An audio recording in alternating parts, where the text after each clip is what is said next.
The lamb blue light from the domed ceiling of the training arena poured down, washing over hundreds of cadets in their pristine uniforms.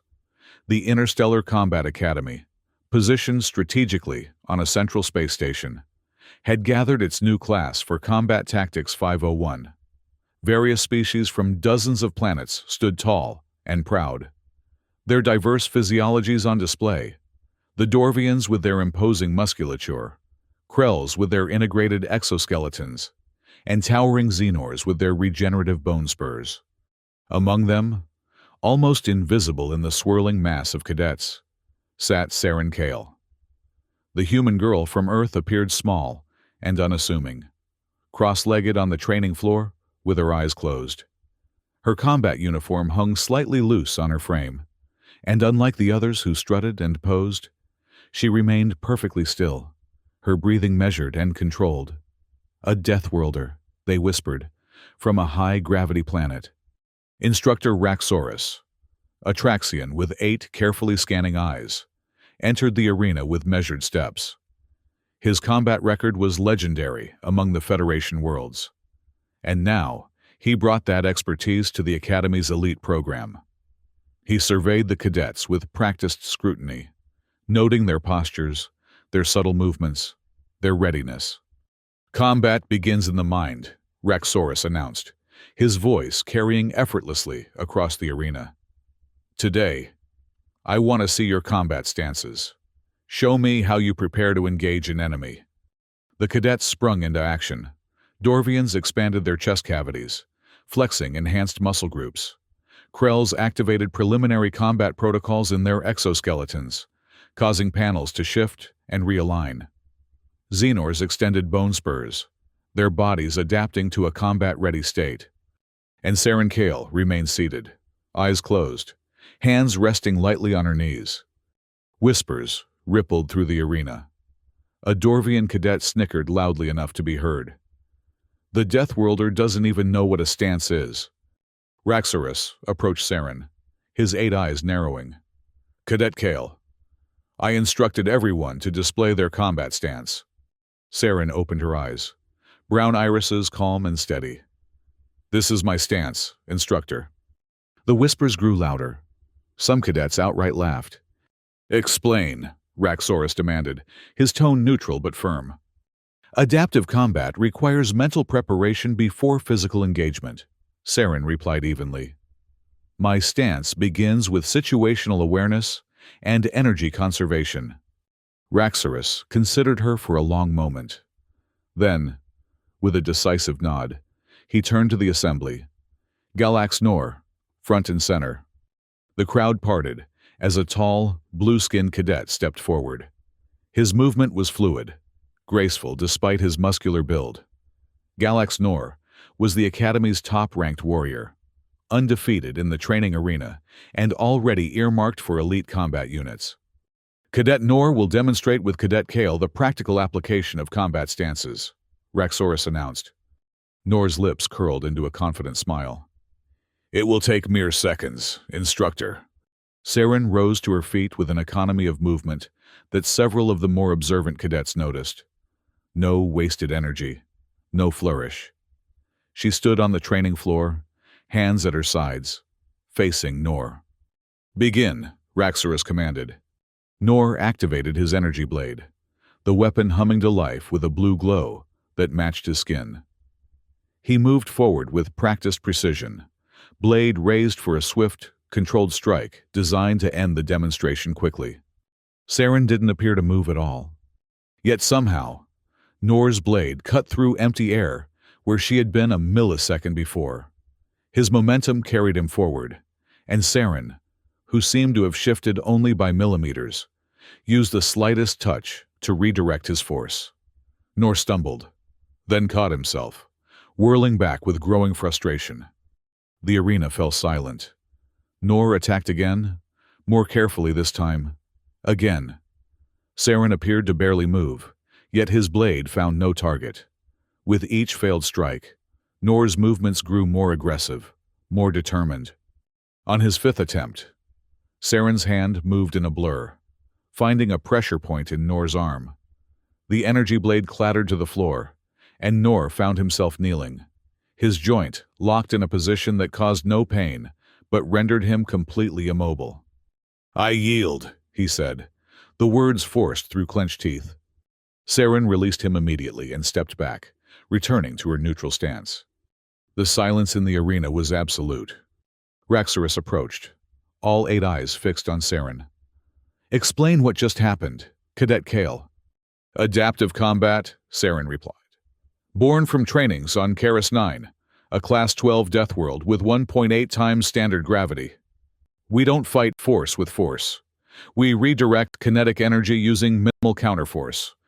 "She barely moved," someone whispered. "Efficiency of movement," Saren continued. "When you grow up on a high-gravity world, you learn to conserve energy. Every motion must have purpose." Raxorus studied her, then nodded slowly. "Interesting. Very interesting." He turned to address the class. "Observe and learn, cadets. Combat is not always about overwhelming force. Sometimes, it is about understanding forces already in motion." As the instructor moved away to continue the lesson, a group of cadets huddled together, their expressions dark with wounded pride. Dorak, a massive Dorvian with bulging muscles and a reputation for dominance in hand-to-hand combat, glared at Saren. "Luck," he muttered. "Pure luck against Nor. I want to see her try that trick against me." Kellex, a Krell with an advanced exoskeleton, chittered in agreement. "Humans are weak. Their success is an anomaly that requires correction." Zinx, a towering Xenor, whose bone spurs were already legendary among first-year cadets, growled low. "We should challenge her, all of us. Prove that the natural order still stands." As the class dispersed for their next training segment, Dorak intercepted Saren's path. The human girl looked up at him, her expression unchanged.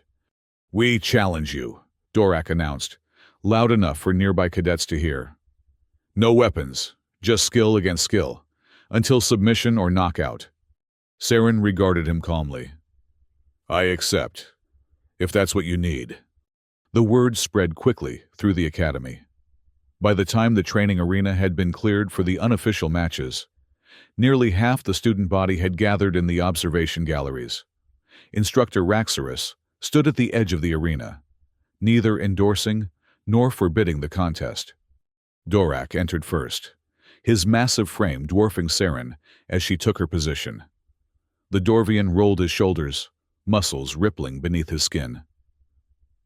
"I'll try not to break you, human." Saren remained silent, her stance relaxed but alert. "Begin!" someone shouted from the gallery. Dorak lunged forward, his enormous arms swinging in a hook designed to end the match instantly.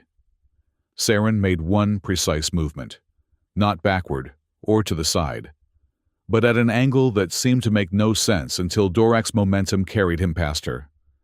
He skidded on the training floor, his balance compromised.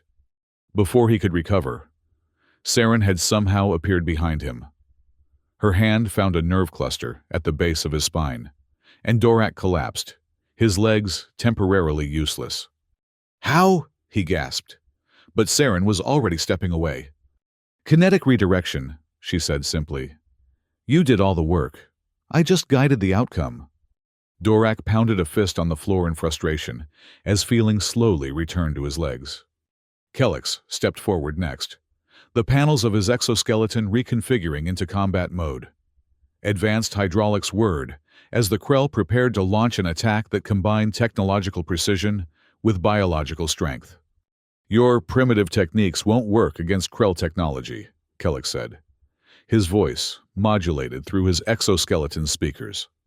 Saren watched him carefully, her eyes focused not on his weapons, but on the subtle movements of his wrist joints, the control centers for his attack protocols. Kellex moved with startling speed, multiple limbs striking from different angles. To the observers, it seemed impossible that Saren could evade them all. Yet somehow, with minuscule adjustments, she avoided each strike. Then, with timing that seemed impossible, she slipped inside Kellex's guard and placed 2 fingers on a connecting joint in his exoskeleton. A sharp crack echoed through the arena as the exoskeleton's chest plate fractured. Not from force, but from perfectly applied pressure at a structural weak point. "Impossible," Kellix whispered, as his systems reported cascading failures. "Not impossible," Saren replied. "Just mathematics and biology working together." The crowd murmured in disbelief. Two of the Academy's premier fighters, defeated by a human who barely seemed to exert herself. Zinx stepped into the arena next, bone spurs fully extended, creating an almost impenetrable barrier around his massive form. "Your tricks won't work on Xenor physiology," he growled. "We regenerate. We adapt. We overcome." Saren nodded respectfully. "All living things adapt. That's what makes this interesting." Zinx charged, the floor vibrating beneath his weight. His bone spurs created a cage of death around him, designed to trap opponents and impale them if they tried to escape. It was a technique that had earned him the nickname, the Impaler, during his military service before the Academy. Saren watched his approach, then took one step, just one, at precisely the moment when Zinx's momentum would be impossible to redirect. The Xenor, unable to adjust his trajectory, found himself striking empty air. The force of his aborted attack sent him off balance, and Saren used his own weight against him, applying minimal pressure to guide his fall. Zinx crashed to the floor with enough force to crack the training panels. He tried to rise, but found Saren's fingers pressed against a nerve cluster between his spurs. "Yield," she said quietly. "There's no need for injury."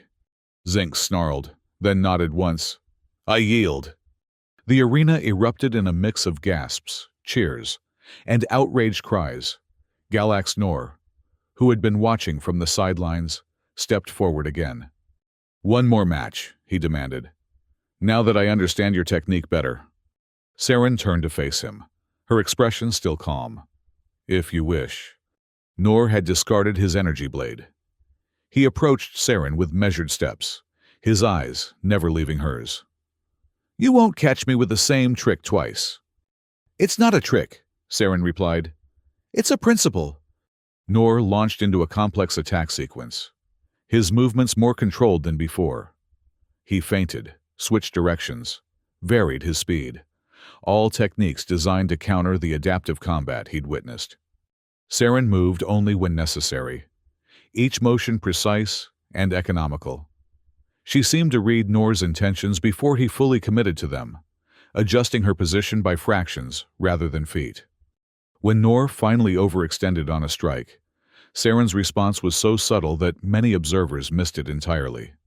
She shifted her weight slightly, used two fingers to redirect his arm's momentum, and suddenly, Nor found himself on his knees. His shoulder locked in a joint hold that threatened no damage but offered no escape. "I yield," he said, this time with less anger and more wonder in his voice. "How do you do that?" Saren released him immediately. "We call it kinetic chaining, reading the energy flow through an opponent's body and finding the optimal point to redirect it." Instructor Raxorus stepped into the arena, his 8 eyes blinking in sequence, a sign of deep thought among Traxians. "Cadet Kale, you will prepare a comprehensive report on this adaptive combat technique for the Academy records. The rest of you," he looked around at the gathered cadets, "would do well to consider that true combat mastery may take forms you haven't encountered before." As the crowd dispersed, Raxorus gestured for Saren to follow him to his office. Inside, he activated privacy protocols before speaking. That was impressive. Cadet. More than impressive, it was revolutionary. The Academy classifies Earth as a Class 9 Deathworld, but based on what I've seen today, that classification seems understated. Saren met his gaze evenly. Earth is a Class 12 Deathworld, Instructor. The classification was downgraded for diplomatic reasons when we joined the Federation. Raxorus's eyes widened. Interesting. Very interesting indeed. He paused, considering. The Academy Board will want to know more about these techniques. They could be valuable, especially with the Crixian situation developing at the border outposts. I'm happy to share what I know, Saren replied.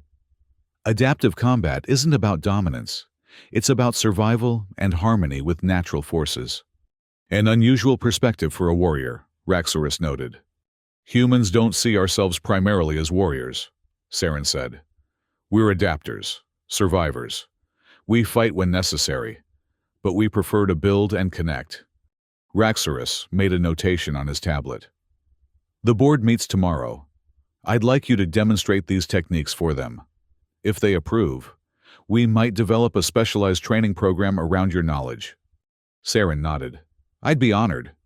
The next day, Saren stood before the Academy Board, 12 senior instructors and administrators representing the major Federation species. She performed demonstrations with several volunteer cadets, explaining the principles of adaptive combat as she effortlessly redirected their attacks. The key is understanding that force already exists in any combat situation, she explained, as she guided a charging Dorvian into a controlled fall with barely a touch. Gravity, momentum, the energy of an opponent's attack. These are all resources to be utilized rather than resisted. Admiral Jackson, the board's chairperson, leaned forward. And this is standard training on Earth? For those who choose it, Saren replied. We have many combat disciplines.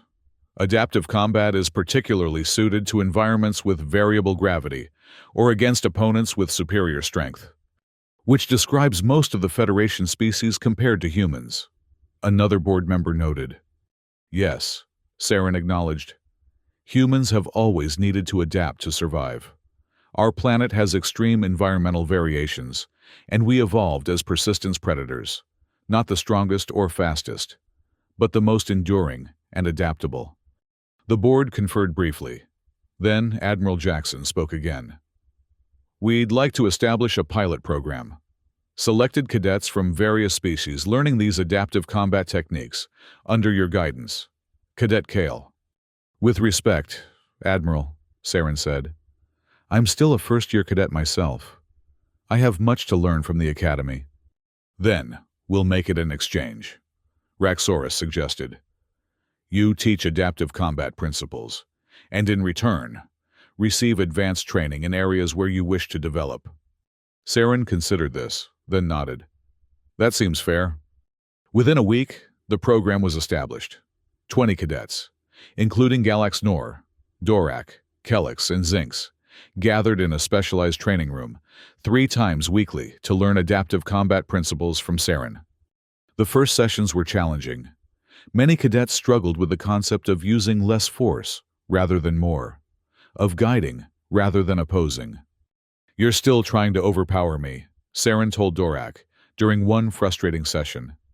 Feel the energy first. Redirect. Don't resist. Dorak growled in frustration. This goes against everything I was taught on Dorvia. I understand, Saren said patiently. Try to think of it as adding a new tool to your arsenal, not replacing what you already know. Gradually, the cadets began to grasp the fundamental principles. Nor, in particular, showed remarkable aptitude. His natural grace and body awareness, making him a quick study. It's like learning a new language, he told Saren, after successfully redirecting Zinx during a practice bout. At first, everything feels backward, but then something clicks. Exactly, Saren agreed. The principles are universal, even if the application varies by species and physiology. As the weeks passed, word of the program spread beyond the Academy. Federation military observers began attending sessions, taking notes and asking questions. Some were skeptical, others intrigued. One day, a human woman in civilian clothes appeared at a training session. Her name was Larissa, and she introduced herself as a former Earth cadet who had left the Academy to become a tactical engineer. I heard about what you're doing here, she told Saren after the session. It's impressive. You're changing perceptions about humans throughout the Federation. That wasn't my intention, Saren replied. I just wanted to share knowledge that might be useful. Larissa smiled. Intentions aside, you're making waves. The tactical division is talking about sending representatives to Earth to study these techniques more deeply.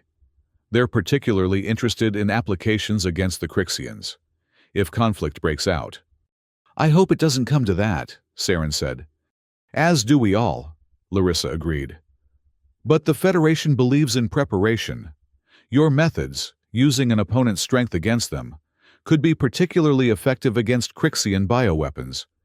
The mention of Crixians cast a shadow over the conversation. The insectoid species had been expanding aggressively along the Federation's outer territories. Their biological technology, a concerning match for even the most advanced Federation weaponry. I should introduce you to the board, Saren suggested.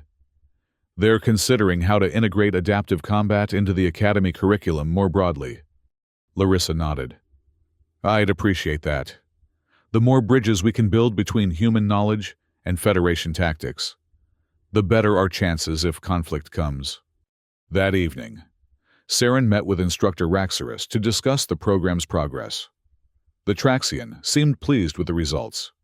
Your students are advancing faster than expected, he noted. Particularly Nor. He's integrated these principles with his existing combat style quite effectively. He's a natural, Saren agreed. All of them are making good progress, each in their own way.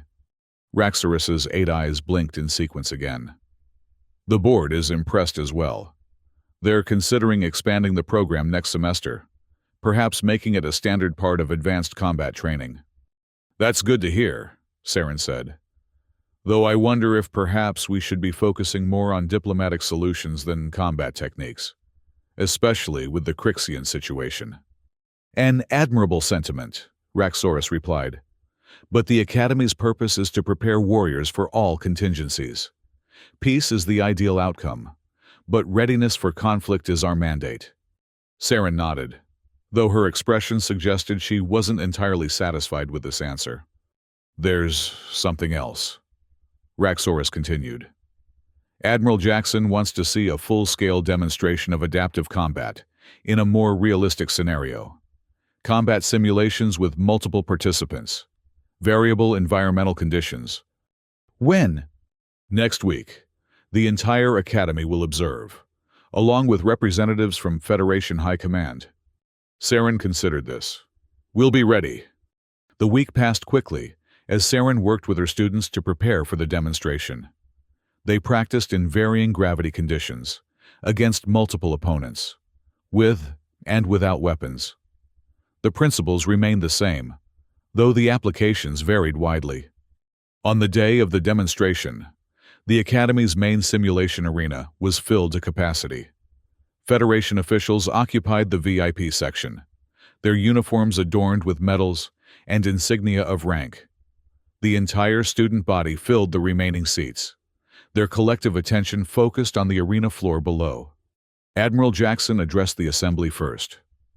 Today, we witness the integration of Earth combat techniques with Federation military doctrine, a testament to the strength that comes from diversity and cooperation between worlds. The simulation began with standard combat scenarios, one-on-one engagements, squad tactics, defensive formations. Saren and her students demonstrated how adaptive combat principles could enhance traditional Federation techniques. Then came the advanced scenarios. The arena's environmental controls activated, creating zones of variable gravity, atmospheric pressure, and terrain. Holographic Crixian warriors appeared, their movements and attacks modeled on intelligence gathered from border skirmishes. Saren led her team through the simulation, her movements precise and efficient as always. When a holographic Crixian bioweapon, a tendril of corrosive fluid, lashed toward her, she redirected its momentum with a subtle shift, causing it to strike another attacker instead. Nor fought at her side. His traditional techniques now seamlessly blended with adaptive combat principles. Together, they demonstrated how the combination could be more effective than either approach alone. When the simulation ended, the arena fell silent for a moment before erupting in applause. Admiral Jackson approached Saren and her team, her expression grave but impressed. Remarkable work, Cadet Kyle. The Federation has much to learn from Earth. It seems. And we have much to learn from the Federation, Saren replied diplomatically. This is just the beginning of what we can achieve together. The Admiral nodded. Indeed, which is why I'm authorizing an expanded program, effective immediately. We'll be sending Federation representatives to Earth to study these techniques in their native environment, and bringing more human instructors to Academy facilities throughout Federation space. A wise decision, Raxorus commented. Diversification of combat doctrine strengthens us all. In the weeks that followed, Saren found herself at the center of a rapidly evolving program. More cadets joined her classes, and Federation military personnel began attending specialized sessions. The techniques she had brought from Earth were being adapted and expanded for a variety of species and combat situations. One evening, she found Nor practicing alone in the training arena, his movements fluid and precise as he worked through an adaptive combat form. Your technique has improved, she noted as she joined him. Nor completed the form before responding. I've been studying the principles you taught us. They complement my traditional training in ways I hadn't expected. That's the idea, Saren said. Not to replace, but to enhance. Nor was quiet for a moment. When we first met, I underestimated you. Many of us did. We saw humans as lesser, weaker. A common mistake, Saren replied without rancor. We look different, move different. Our strength isn't immediately visible. No, it isn't. Nor agreed. But now I understand. It's not about physical power. It's about adaptation, efficiency, perception. He paused. I wonder what else we've missed by focusing too narrowly on traditional combat metrics. That's a good question, Saren said. One worth exploring beyond combat applications. Their conversation was interrupted by an alert tone. Admiral Jackson was requesting Saren's presence in the command center immediately. When Saren arrived, she found the command center buzzing with activity. Officers moved purposefully between stations, their expressions tense. Cadet Kale, Admiral Jackson greeted her. We've received intelligence from our border outposts. Crixian forces are mobilizing in greater numbers than we've seen before. Saren absorbed this information. Are they preparing to attack?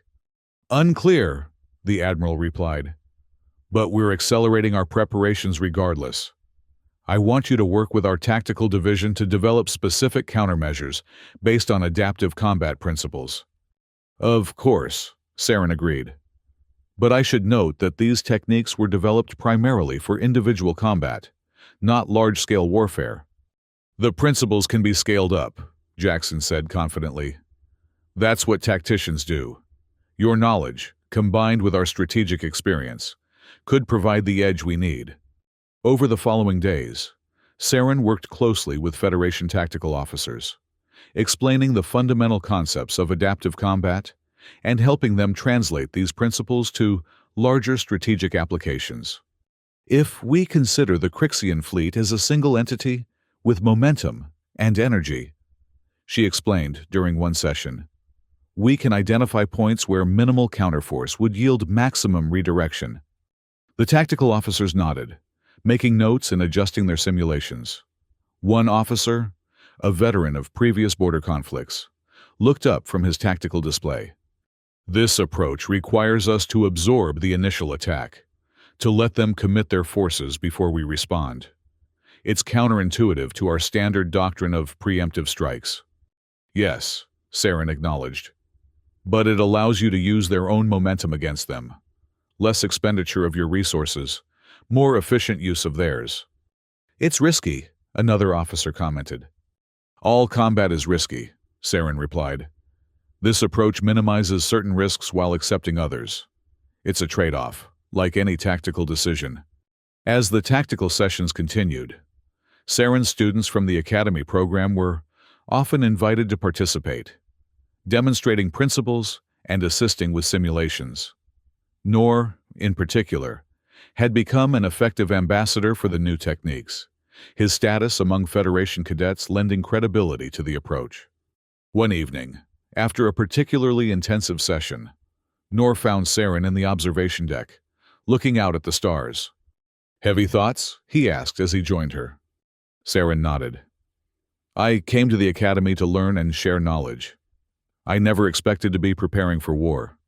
"None of us did," Noor replied. "But that's why we train, to be ready when peace fails." "I suppose," Saren said. "But I can't help wondering if we're missing opportunities for diplomatic solutions while we focus on military ones."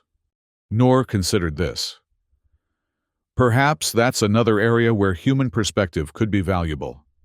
Your species seems to balance preparation for conflict with active pursuit of alternatives."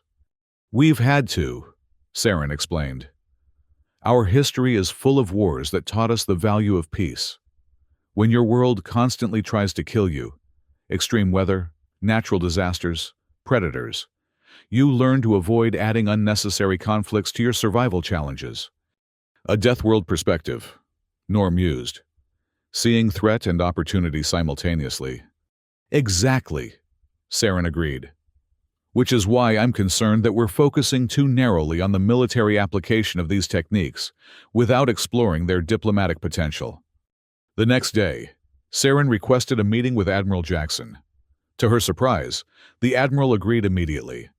"I've been expecting you, Cadet Kale," Jackson said when Saren entered her office. "You have concerns about our current approach." "With respect, Admiral, I do," Saren confirmed. "While I fully support preparing defensive measures, I believe we should be exploring diplomatic applications of these principles as well." "Diplomatic applications?" Jackson raised an eyebrow. "Explain." "Adaptive combat is fundamentally about understanding forces in motion and working with them rather than against them," Saren said. "Those same principles could inform our diplomatic strategy. Instead of opposing Crixian expansion directly, we could redirect it toward mutual beneficial outcomes." Jackson leaned back in her chair, expression thoughtful. "An interesting perspective. What would this look like in practice?" "We know the Crixians are expanding because they need resources for their growing population," Saren explained. "Rather than establishing hard boundaries that create direct conflict, we could propose joint development projects in neutral territories, redirect their momentum toward cooperation rather than confrontation." "And if they refuse?" "Then we've lost nothing and still have our defensive preparations," Saren replied. "But we won't know unless we try." Admiral Jackson studied Saren for a long moment. "You continue to surprise me, Cadet. I expected resistance to our military focus, but not a fully formed alternative strategy." She tapped her desk, bringing up a communication interface. "I'll present your proposal to the Federation Council. They make the final decisions on diplomatic initiatives." "Thank you, Admiral," Saren said. "Don't thank me yet," Jackson cautioned.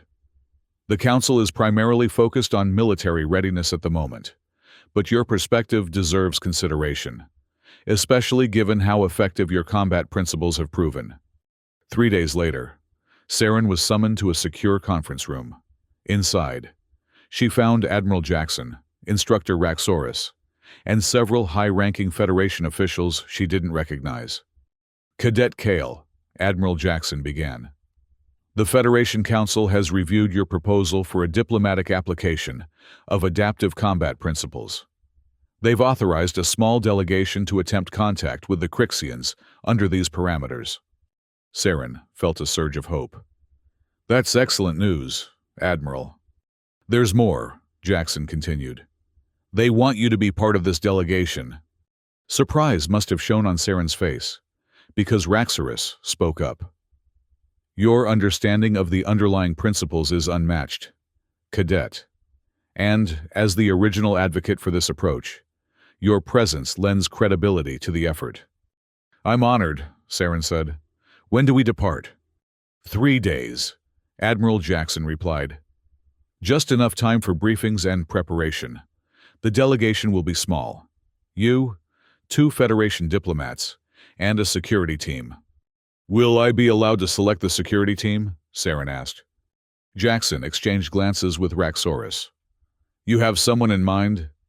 Cadet Noor has demonstrated exceptional understanding of adaptive combat principles. His presence would reinforce our commitment to this approach. Approved, Jackson decided. Select 2 more from your training program as well. This is as much a test of your methods as it is a diplomatic mission. The next 3 days passed in a flurry of preparation. Saren selected Kelix and Dorak to join Noor on the security team, believing their diverse physiologies and growing mastery of adaptive combat would be valuable assets. The diplomatic briefings were intensive, covering Crixian culture, biology, and known negotiation patterns. The species communicated through a combination of pheromones, gestures, and clicking sounds that Federation translators could only partially decode. Their concept of territory is fluid. One diplomatic advisor explained. They don't see borders as fixed lines, but as gradients of influence. This makes traditional boundary negotiations challenging. That actually aligns well with adaptive combat principles, Saren noted. Fluid boundaries, responsive to pressure rather than rigid resistance. The advisor looked intrigued. Explain how you would apply this in negotiation. Instead of insisting on fixed boundaries, we propose overlapping zones of influence that shift based on resource needs and population pressures, Saren suggested. Like redirecting force in combat. We acknowledge their expansion momentum, but guide it toward shared territories rather than confrontation points. The advisor made notes. This could work. It's unconventional, but so are the Crixians. On the day of departure, the small delegation gathered at the Academy's shuttle bay. The diplomatic vessel was sleek and minimally armed, a statement of peaceful intentions. Noor approached Saren as they prepared to board. I've been studying Crixian combat records, he said quietly. Their techniques are unlike anything in Federation databases. If negotiations fail, then we adapt, Saren replied simply. That's what we do. The journey to the designated neutral meeting point took 2 days. During that time, the delegation continued to refine their approach, with Saren and her security team demonstrating physical principles that the diplomats translated into negotiation tactics. When they arrived at the meeting station, an abandoned mining facility in unclaimed space, sensors detected a Crixian vessel, already in position. They're early, one diplomat noted with concern. Typically, this would be seen as an aggressive positioning. Or, Saren suggested, they're demonstrating commitment to the process. Let's not assign intent before engagement. The Federation vessel docked, and the delegation prepared to disembark. Saren and her security team wore standard uniforms without visible weapons, though each carried minimal defensive equipment as a precaution. The meeting chamber was large and circular, with multiple entrances, a neutral design that avoided giving either party a positional advantage. The Federation delegation entered first and took positions on one side of a central table. The Crixians entered minutes later. Their insectoid forms moved with unsettling grace, compound eyes reflecting the chamber's lights. The lead Crixian, distinguished by elaborate markings on its carapace, approached the table. The Federation translator activated, converting the Crixian's clicks and pheromone releases into standard language. You propose new approach. Interesting. Different from previous Federation rigidity. Admiral Jackson, who led the diplomatic team, inclined her head. We believe there are solutions that benefit both our peoples, without conflict. The Crixian's antennae twitched. Resource needs non-negotiable. Population grows. Expansion necessary.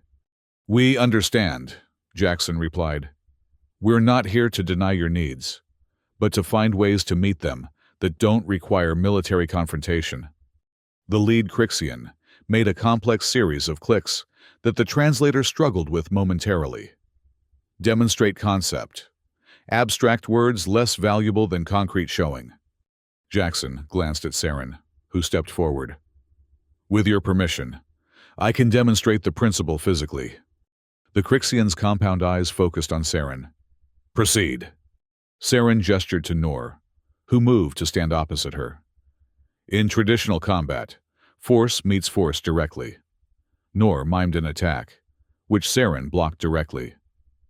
This results in damage to both parties. The Crixians watched intently. But there is another approach. This time, when Noor attacked, Saren redirected his momentum with minimal contact, guiding him safely past her. The same principle can apply to our territorial relations. Instead of opposing your expansion directly, we can work together to channel it in ways that satisfy your needs without creating direct conflict with ours. The lead Crixian made a sound the translator didn't convert, something between a click and a hum. Then it addressed Admiral Jackson again. Concept has merit, different from expected Federation approach. Who developed this? Cadet Kale, Jackson indicated Saren, brought these principles from Earth. We've been adapting them for both combat and, now, diplomatic applications. Earth, the Crixian repeated. Deathworld, high gravity, atmospheric variations. It turned its attention fully to Saren. Your species adapts, like ours. Different methods, similar imperative. Yes, Saren agreed. Adaptation is survival. Show more, the Crixian requested. Physical demonstration of principles. For the next hour, Saren and her security team demonstrated adaptive combat techniques, explaining how each physical principle translated to diplomatic strategy. The Crixians watched with unwavering attention, occasionally clicking among themselves in what the translator identified as technical discussions. Finally, the lead Crixian raised a limb for silence. Principles understood. Application to territory negotiations requires further discussion among Hive leadership, but basis for continuation established. Admiral Jackson maintained a diplomatic expression, but Saren could see relief in her eyes. We welcome continued dialogue. Would you like to establish regular communication channels for ongoing discussions? Yes, the Crixian confirmed.